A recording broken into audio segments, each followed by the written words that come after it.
Riri tabaga, riri Allez, encore, et toujours plus. Riri tabaga. Ça, c'est un extrait de The Drag Race saison 2. Et ce que vous ne savez peut-être pas, c'est que derrière le stylisme des membres du jury et de la présentatrice Rita Baga, il y a le travail méticuleux de Samia. Elle est styliste, elle nous reçoit dans son showroom pour nous parler de son métier. Je m'appelle Samia Boujar, je suis styliste et costumière pour le cinéma, la télévision et le monde du spectacle. J'ai travaillé sur Drag Race, je prépare en ce moment la saison 2 de Dancer et j'habille une grande partie des journalistes et animateurs de la RTBF. Être styliste, être costumière, c'est avoir une vision du monde très ouverte et puis aller chercher des éléments pour raconter une histoire. Que ce soit une personne qui a envie de refaire sa garde-robe, une artiste qui lance un nouveau disque, il y a un propos. Et donc en fait, le vêtement vient vraiment appuyer le propos.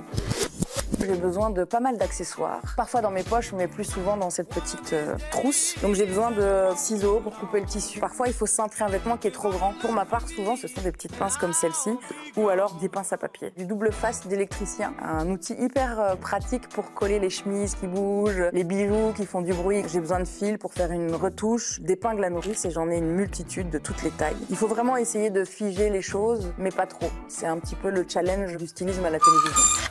Sur ce tournage, ce qui était très amusant, c'est un concours de drag queen et donc la fantaisie était le mot d'ordre. Il n'y avait pas de contraintes au niveau des couleurs, de matière, en termes de volume. Tout était possible. Et puis surtout le maximalisme. Plus j'en faisais, plus ça pouvait être cool.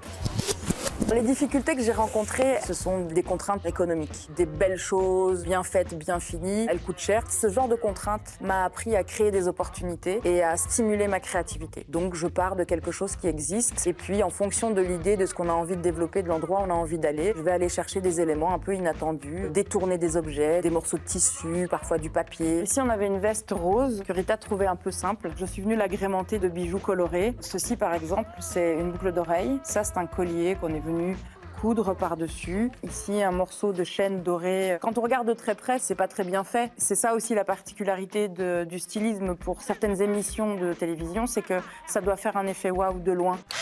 Ce qui est important quand même à savoir, c'est que l'essentiel du travail, il se fait derrière les objectifs. C'est beaucoup de recherche, c'est beaucoup d'introspection, c'est beaucoup de remise en question et c'est beaucoup de déplacement et de rangement. Ce que j'aime par-dessus tout, c'est comprendre ce que la personne a envie de montrer d'elle-même ou de cacher aussi. Parce que le vêtement, ce n'est pas que montrer, c'est aussi cacher certaines choses et pas seulement le corps. On parle aussi de la personnalité, on parle de la sensibilité, parfois on parle d'une partie de l'histoire de l'individu et c'est ça que j'aime en fait dans mon travail.